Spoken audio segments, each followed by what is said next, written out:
The world as we know it is about to end. The world as we know it is about to end. David Icke.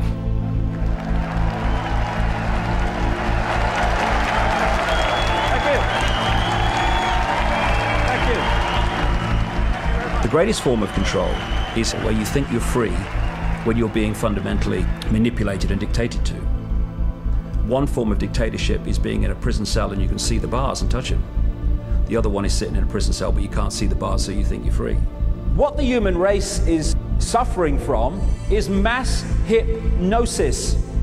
We are being hypnotized by people like this. Newsreaders, politicians, teachers, lecturers. We are in a country and in a world that is being run by unbelievably sick people. The chasm between what we're told is going on and what is really going on is absolutely enormous.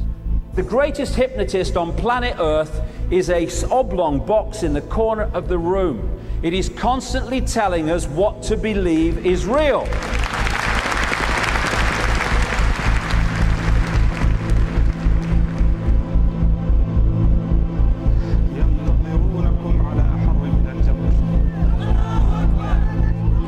Can persuade people that what they see with their eyes is what there is to see, you're gone. Because they'll laugh in the face of an explanation that portrays the bigger picture of what's happening. And they have.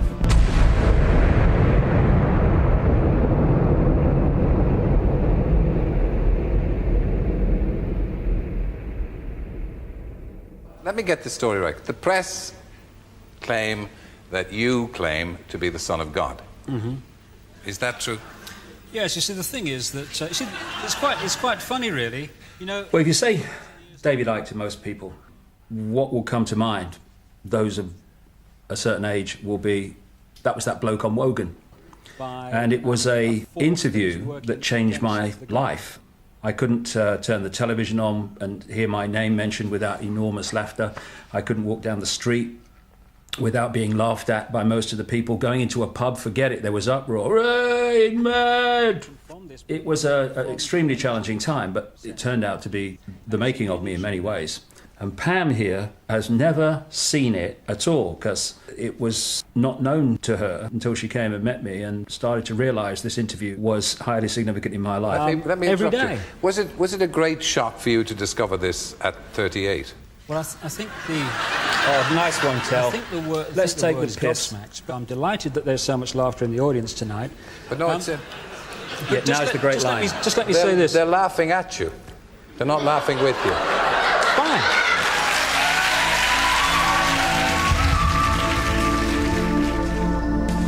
For me, watching that, I find it really painful to hear an audience laugh at anyone.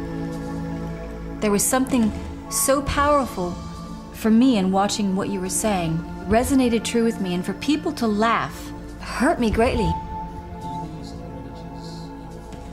I remember one day going out to fetch the washing in, and there was a camera outside filming you just getting the washing in off the line and bringing it in up to the house.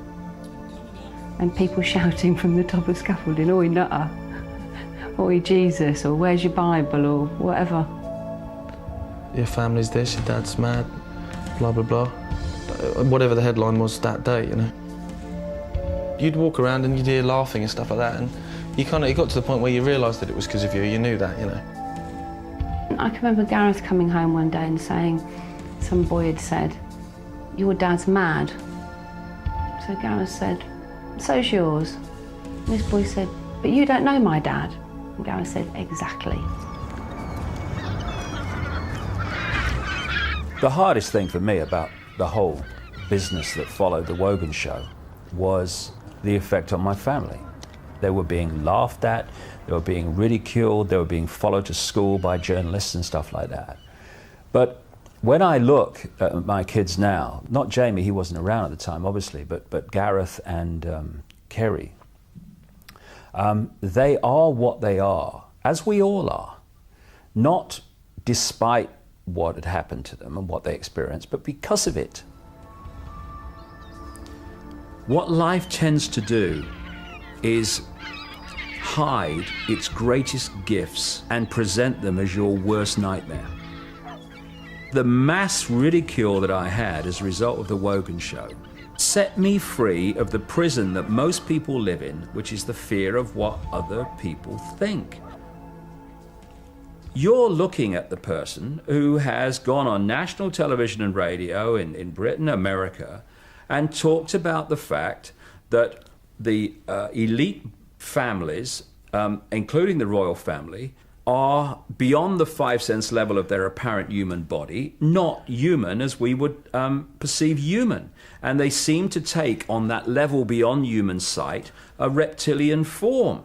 Now, if you are in any way in fear of what other people think of you, no way, Jose, are you going to start talking and writing about those things.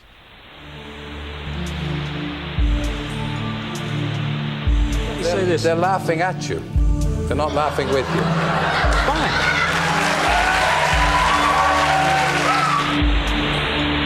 Laughing at you. They're not laughing with you. They're not laughing with you.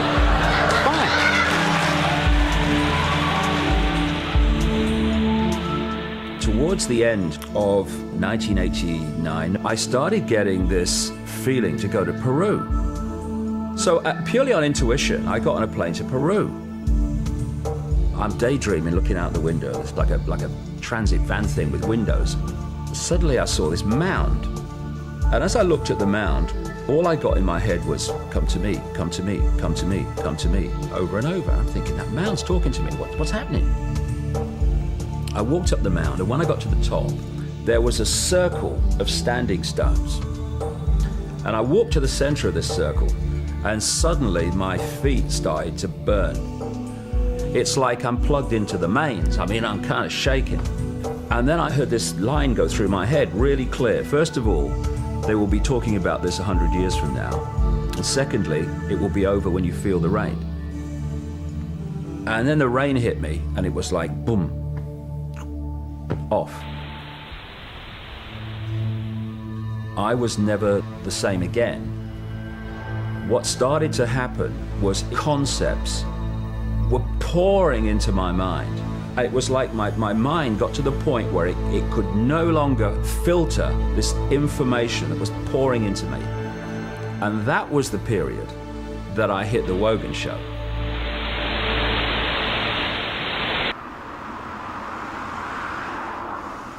Happy birthday, darling. Thank you. First off, I'd like to give you your birthday card. I didn't fall in love with David Icke. I fell in love with a man. I was on a journey myself. My life took me to Jamaica in 1997, August, to a conference, and it was there that I heard David Icke speak about the 5 sense understanding of the manipulation.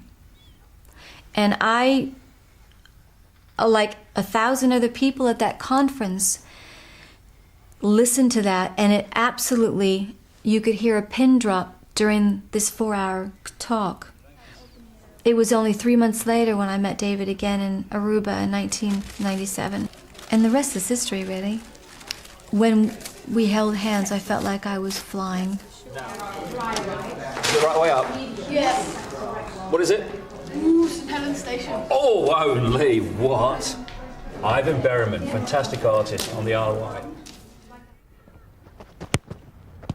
That's the one. Brilliant. Good shape, Jamie. Hey, that's excellent, mate. Class. I was a real loner as a kid, and I always believed that things in life that I wanted to happen to other people.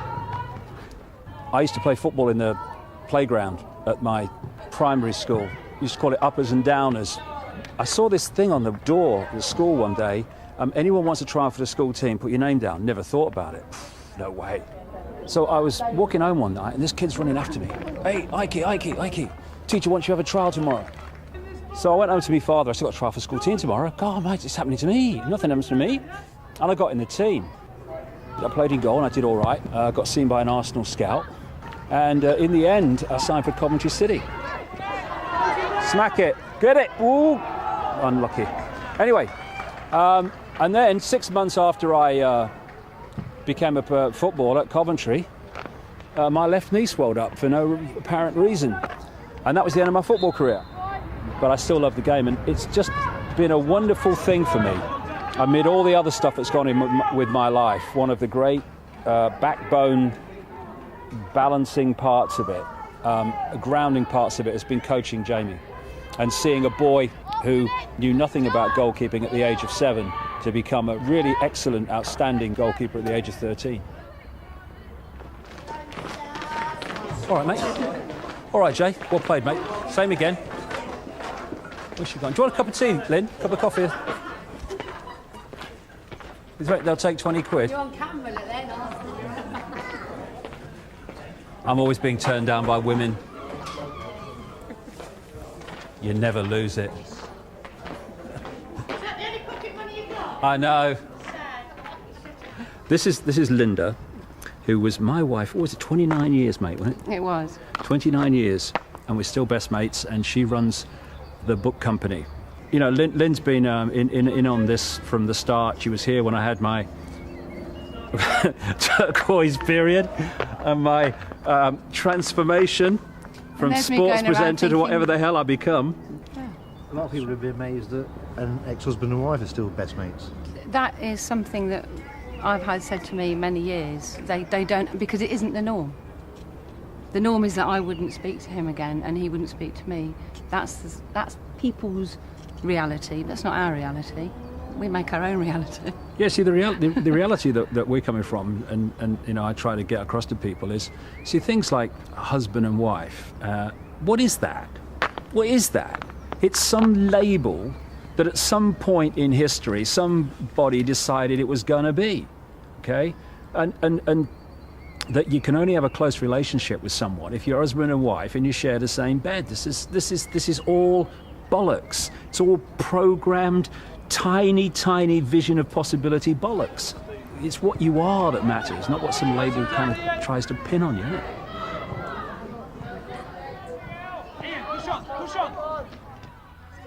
When you go through your life and you look back, if you have followed your intuitive feelings, you'll see that what appears to be individual experiences become like a road that's leading you into a certain direction. Certain things have led me to where I am now. I went into journalism, which gave me the ability to write simply. I went into television, which meant that when I came out with this stuff, wouldn't just be completely ignored. So all these things, when I look back, are coincidences that actually are more than that. They've allowed me to get where I am now.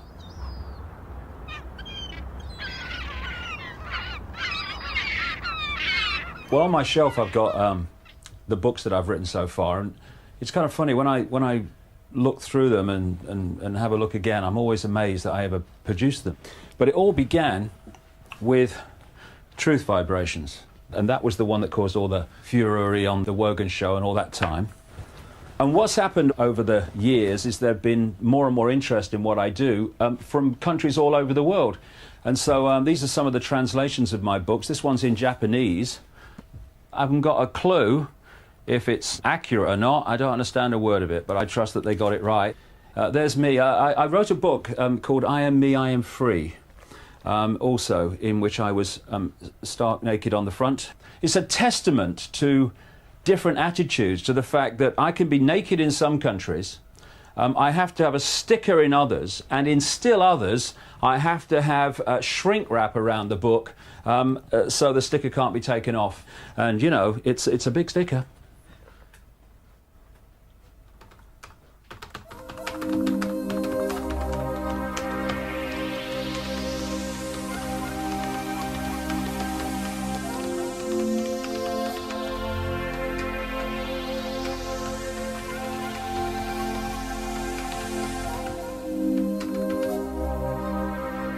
One of the main reasons that people are now looking at my books and what I'm saying in a vastly greater number than ever before is because so many of the things that I've written about over the years are now happening. I said in 1990, we can expect the power and frequency of hurricanes to increase after the millennium. A psychic message said there would be a severe hurricane around the Gulf of Mexico and New Orleans. The bloodline hierarchy at the top of the human pyramid of control and suppression passes the baton across the generations, mostly sons following fathers. I, George Herbert Walker Bush, do solemnly swear. I, George Walker Bush, do solemnly swear. The plan is to engineer events, real and staged, that will create enormous fear in the countdown years to 2012. This includes a plan to start a third world war, either by stimulating the Muslim world into a holy war against the West, or by using China to cause global conflict, maybe both. The years after the millennium will see gathering conflict all over the world, to the point where the United Nations will be overwhelmed. January the 20th, 2001. Don't be surprised if the United States finds itself in another manipulated war during this administration. You will see monsters being created in the public mind to justify such action. Between 2000 and 2002, the United States will suffer a major attack on a large city.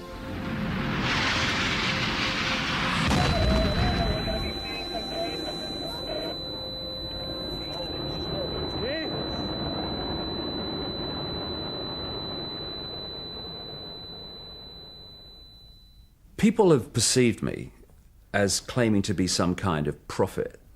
Now, it depends how you perceive the word prophet. If you perceive it as someone sitting in a darkened room and getting it from the ether, then I'm not that kind of prophet, really. It's very clear that there are two stories running side by side in what we call daily life. There's what I call the movie. This is the version of events that the mainstream media and all the official authorities of their system tell us is the nature of what's happening in the world. Alongside the movie is the secret agenda, which the movie hides and obscures.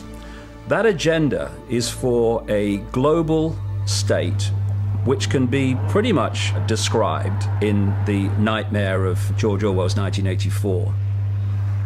The Big Brother global state, in which there will be a world government, world central bank, world army imposing the will of the world government, world currency, and a microchip population linked to a global computer. That's the Department of Ministry? That's the cenotaph, yeah.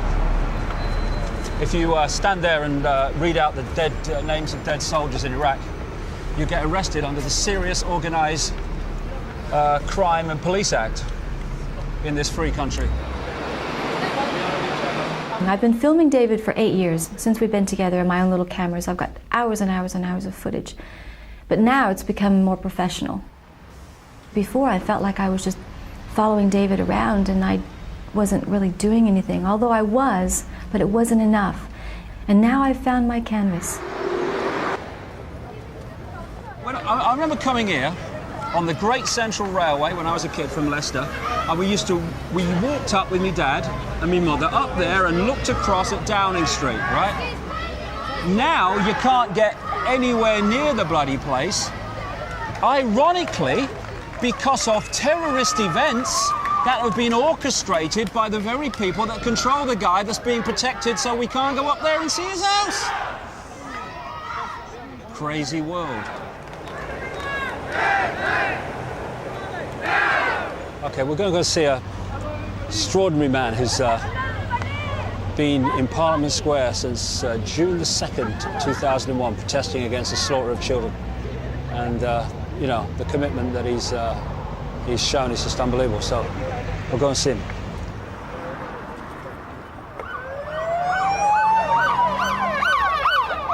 I brought that book at last, mate. How you doing? There you go. I signed it for you. 78 police, 78 police. See how they run, see how they run. They come to us in the dead of night, give us all a terrible fright, deprive us of our human rights. 78 for life. When are we going to stop killing our kids, eh? Our kids. Well, we're going to stop killing our kids when people get off their arses and toss us like the guy who's just come past here and shouted, when did you last have a job, or words to that effect. Realise that the police state is not for people like you and people like me. It's for every bugger. I mean, you know, we get...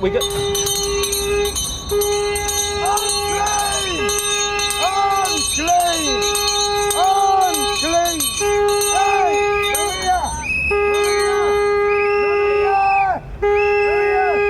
Stop a minute! Unclean! Lepers of the world! USA! UK! Unclean! Why are you asking me if I have permission to film in a public place that my taxation pays for? David, it's all right. No, hold a second. Do you know something? There was a time when I thought I lived in a free country. Your children are going to have to live in the state you are policing into existence. And when it's too late, you'll go, oh my God, what were you doing, Daddy and Mummy, when the police state came into power? I was enforcing it, darling. Ask you to calm down, please. We've come over here. We're doing our job. Please, don't tell me what to do. You're not here to film us, are you? You're here to do whatever you're filming. Yeah, that one. If it's covered with CCTV cameras, what's the problem? Everyone's being watched, aren't they? I don't get. I'm not going to speak to you. No, I'm not going to speak to you because obviously you've got a bee in your bonnet about it. So I'll just leave it at that. I'm not going to get into. It's a simple question. With you about no, it's not an argument. It's a simple question. If CCTV cameras are everywhere, filming everyone here, what's the point of you coming down and saying what you're doing? You can see us, can't you? There's no answer in it. Really coming here. David, I've said what I was. There's got no answer in it. Maybe it's me. Maybe it's me. That presses my button. It really does. Because, you know, this is supposed to be a free country, supposedly, and you get a camera out in an open public space, which our taxation is paid for,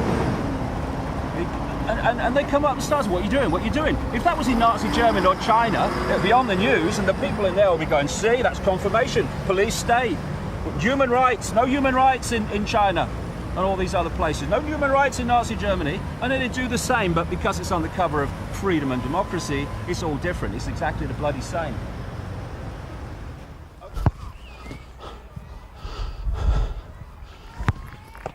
It's not even a creeping Orwellian state now, it is a galloping one, and really it's in the small things that you find how deeply into our daily, even in detail, into our daily lives this stuff has gone. Got to ask permission for this, got to ask permission for that, mustn't do that, all the time. I won't have it. Honestly, if people only just deep breath, take a step back, look at it again. The Orwellian state ain't coming, it's here. It's just a question of how deeply we go into it.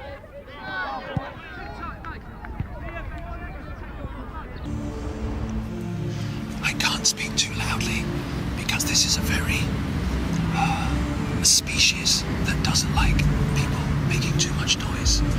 This is known as the Nessus-spotted repeater. This is a very common sight where truth is being annihilated. Have you ever heard that phrase, everyone knows that, mate? Well, why does everyone know that? Well, it's because this system is controlled by what I call repeaters. They're people in the situations of power and influence who just repeat what someone else tells them. A doctor is repeating what they were told at medical school and what the drug companies tell them. You've got teachers who repeat what they learned in their exams and what they learned at teacher training college, and they repeat that to the next generation. And the great repeaters are what pass for journalists. This is that area outside Parliament where they stand there doing their pieces to camera, telling people what's going on. Here we have the crews waiting for the journalists to come across from Westminster and stand there and tell them what's happening in the world. The fact is, they don't know what's happening. They know nothing. So this is what they should be saying if they were telling the truth. Now over to Westminster for the latest news from David Icke. Thank you. Well, I've got to be honest, mate, I haven't got a clue what's going on. I tell you what my job is, right? I wear a dark suit, not normally, but, you know, I'm playing here. And I'm come over from there, and I tell you what they've told me is going on. And I deliver it as if I know what's going on and it's really true. I've got a clue if it's true. But they tell me, and they wouldn't lie, would they? I mean, would Tony Blair lie about what's really happening? Would George Bush, please? I'm a journalist, trust me. And so, what we call News You, what you get paid a lot of money for reading AutoQ about, is merely propaganda that they have told me and I tell you. David Icke, BBC, ITN, CNN, CBS, Sky News, Westminster.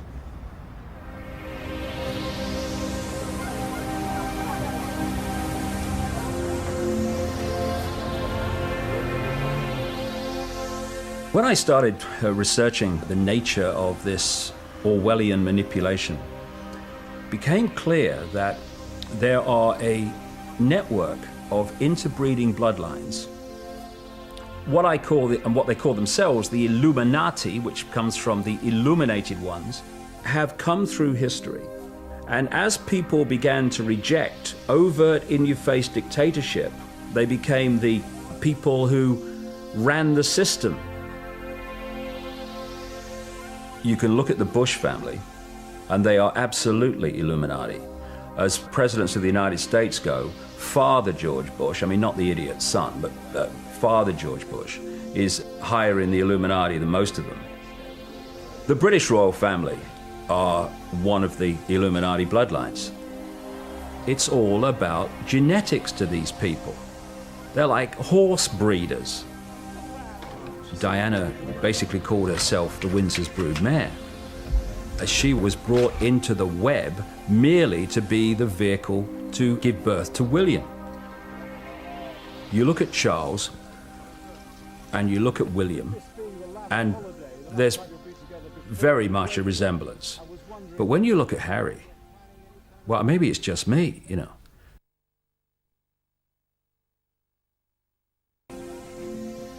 You'll look at the Bushes and people like that, and they look like you and me.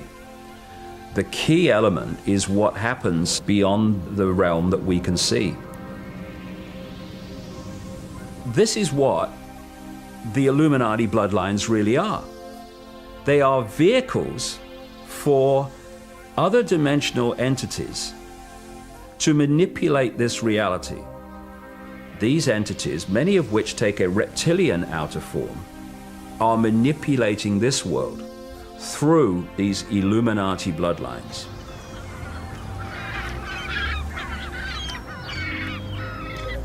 When I introduce something like these Illuminati bloodlines are based on a reptilian, non-human race, people find it fantastic. Of course it is, because it is so different from the reality and ways of the world that they have grown up believing in. The mainstream media, they want to report, because it's funny, that I am saying these bloodlines are reptilian.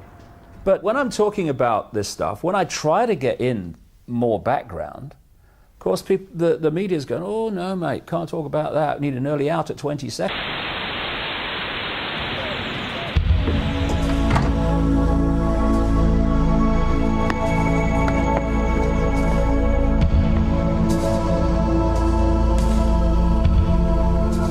First time I made this journey was on a paddle steamer.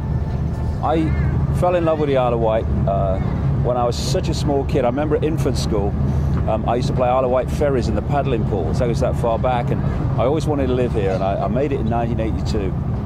And I used to go up to the BBC and back all the time. So I've made this journey so many times.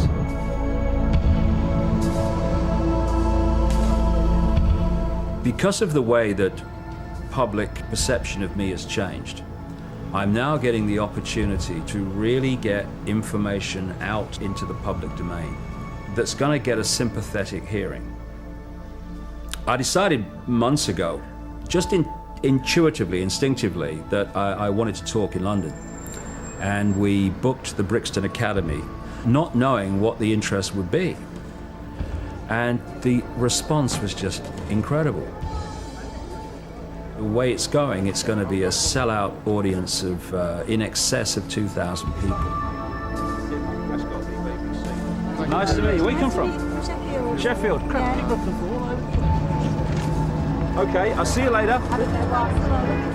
What I want Brixton to show to people is that if you are saying there's something not right in the world, and you have feelings that there is some kind of conspiracy going on here, and I don't like what's happening, well, look at the attendance of Brixton and know that you are not alone. Folks, tickets in your hands, please. Thank you very much. Keep going, sir. Thank you. May I ask you a question? Certainly. Why are you here? Why am I here? To try and get one or two answers. Such a complex thing. I feel that mankind is doomed, basically. So somebody ought to wake everyone up, and I think this is where David Icke is coming in. I think he's doing a fantastic job, and I mean that sincerely. That was beautiful. Thank you so much. Enjoy the show. I intend to. Thank you. There's nothing that beats the interaction between people who are on the same wavelength. And when we came here, 2 years ago? No, it was last June. Was it last year? Was it really? Crikey, time flies. We kind of filled the bottom section and just 1 or 2 seats at the top, and it looks like it's going to be a sellout this time. This is the guy, 16 years ago, who, if I spoke to one man and a dog and put your own seats out and walked around the towns putting posters out and around the local shops. And the idea something like this would happen, it was just a joke, wasn't it? I mean, you know, I kind of felt instinctively it was going to come. That's what kept me going. But at the time, it was like, you know, dreamland. Well, like you say, it's a big awakening when people are out there. A number of people that phone our office and say, we live in a fascist state. You know, what is this? What can we do about it? Well, maybe after 6 or 7 hours, we'll all know. Well, I was reading his books, as I always do, and now I can't believe I've actually seen him face to face. But I take it all very seriously, and only a fool wouldn't. He's a great man. It's like a pilgrimage, yeah? See, everything he said 10 years ago, and that I thought, that's impossible, it's all come true. Well, he's got me convinced, and there's no turning back.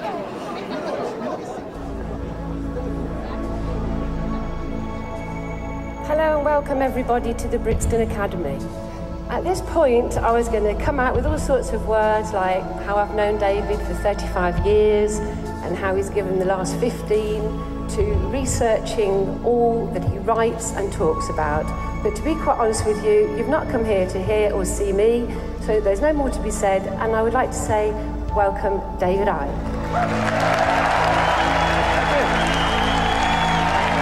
Thank you.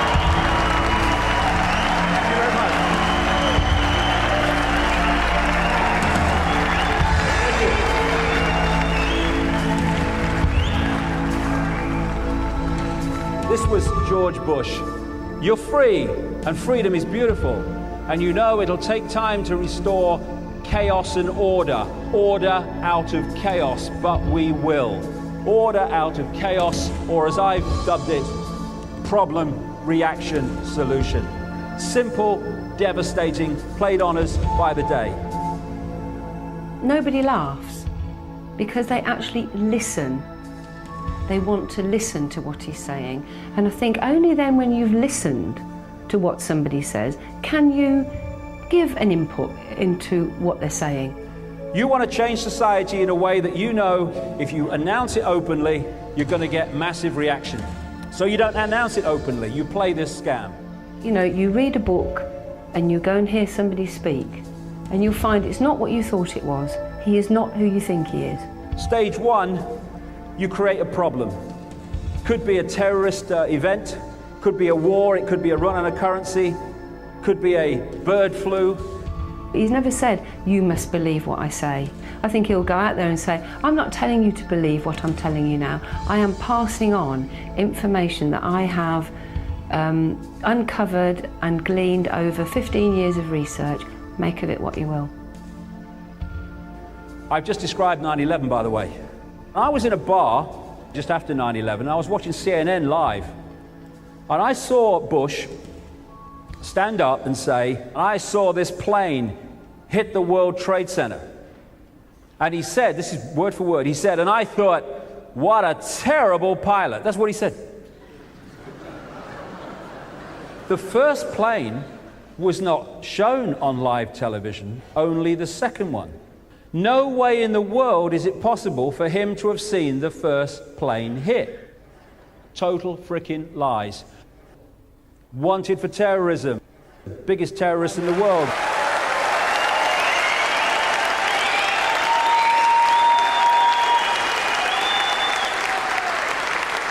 I've had the hands-on healing and I've had the acupuncture and I've still got verbal sodding diarrhea. I can't shift it, I just keep talking. But if we come back in 1 hour and then we'll go into the last part, which is the most important. Thank you very much.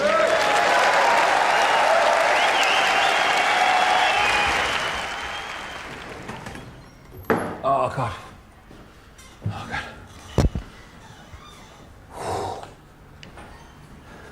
I am so knackered. All right, mate. We've not met. Grab a seat. Do you want a drink? Hello, Don. Hello, mate. How you doing, man? That is just. No, you're absolutely right. But seriously. No, I'm saying you're breaking my heart every now and then. And seriously, everyone out there loves you. Yeah. Loves you. You're so great, Dave, man. Seriously, you're doing so much for these people. Yeah. It's like. You are. Yeah, I'm choked, man. I just don't know how you do it. Thank you. You rule, man. You rule. Cheers, mate. Do you need anything? All right, darling. I was just looking at my watch there. Actually, I wasn't looking at my watch for people to go, although I was looking at my watch because when did I come off? 5:30? I don't know, but I have to say that we are contracted here till 9. I came off at 6:30. I'll be back on at 7:30, so that will give me 2 hours. Not a minute over. Do I drop the reptilian thing and just concentrate on the last bit? Do you reckon? My gut feeling is yes, you do. Okay, but I mean, there's going to be people out there going, when the reptilians coming on? You know what I mean? Well, but they've come in here and paid for a 7-hour talk, and that's what they're getting. Yes, I have. Yeah. I'll go with the nature of reality. Okay, so that will allow me to. On a 9:15 cut off. Yeah, that's 1 hour and 45 minutes. I'll do it. Yeah. Thank you. Thank you.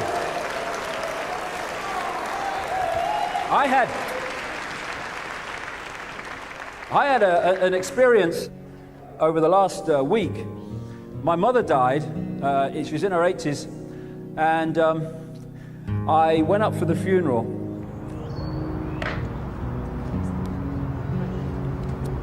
Lord of life, you have made us in your image to reflect your truth and light. We give you thanks for Barbara, for the grace and mercy she received from you.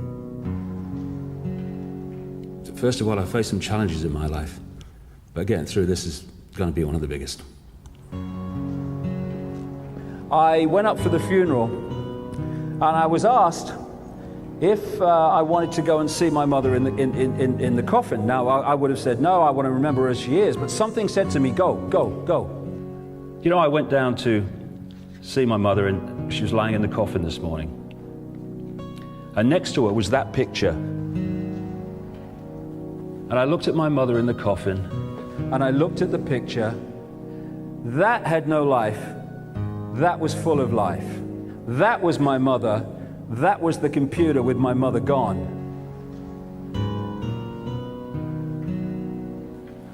My mother's not in that coffin. My mother's not being cremated today.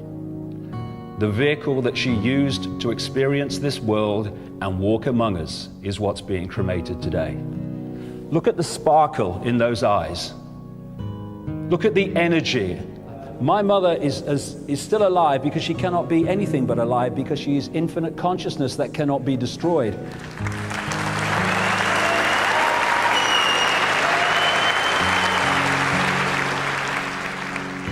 All that was my mother has simply left this tiny frequency range that our eyes can perceive, and now exists on another.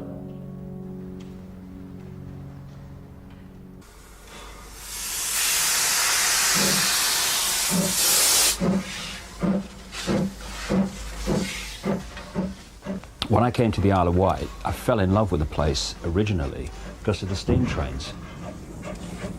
And we come here quite a lot, don't we? Yeah. But we also go all over the country, me and Jay. We have a holiday every year, don't we? Yeah. And we go to steam train lines in different parts of the country. We've seen virtually all of them now. We haven't been to Scotland, have we? No. And we're going to Wales this year, the Llangollen Railway, which is beautiful. So you kind of strange life. You move from these kind of really big questions to, you know, what engine's on Avon Street today, you know, and are Leicester City going to stay up, don't you? Only you think about that. Well, only you think. I only think that's true. I'm sad. Well, you support Portsmouth, so we've got that in common. Why should we believe you? So I am asking no one in this theatre, no one watching this programme, no one on this planet to believe a word of it. But why are you saying it then? Because the fundamental law of creation is that of free will. And I frankly don't care what anyone thinks. They have free will to make their own choices on what is said. I say wait and see. Ladies and gentlemen, David Icke. Thank you.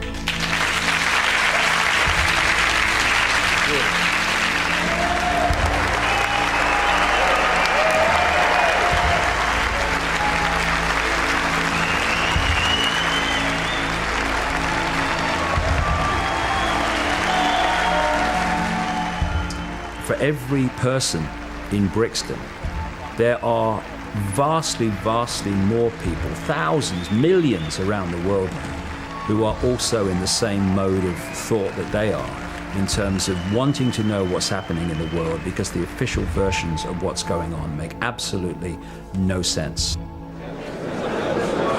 it was a little bit hard to swallow, but it's all the facts that are backed up. You know, there's evidence. A bit too much for the baby, he fell asleep. He got very excited, especially about the Illuminati. You know, as he says before, like 10 years ago you'd have got laughter at it, but now people are like, you know, he knows his stuff, he knows his stuff. That's powerful. Yeah? Yeah. Yeah, I feel like I've died and gone to heaven. Great day. Well done, Dudley. You enjoy it, Jay? Yeah, I watched the last hour and a half. So. Did you understand a lot of it in the end? Yeah. That's how you create a life that you want, mate. That's how you create a life you want. You do it from a young age and nothing's impossible, mate. You want it, you know it, you'll do it. It's comforting to me in a way, not least for my children. I remember my daughter Kerry saying to me, you know, Dad, one day I'm going to be able to walk down Union Street and I'm going to be able to say, my dad's not mad. Look at what he said, look at what is happening. He was right. We're now at a point where she's close to being able to say that. To see it come out the other side, it's like chains just breaking off. What they want to do is hold us where we've always been, in the eggshell. Hold us in this computer level sense of reality we call the five senses, and disconnected from the infinite consciousness that they want to manipulate what is in our heads so that we see the world they want us to. The only truth is we are infinite consciousness. We are all that ever has been. Only when we know who we are can we know freedom. Not free of the next Blair Bush introduced law, not free of, but free. The Illuminati Orwellian state is not the immovable object. It's there because we're holding it there. When we choose not to, it'll crash and it'll all be over.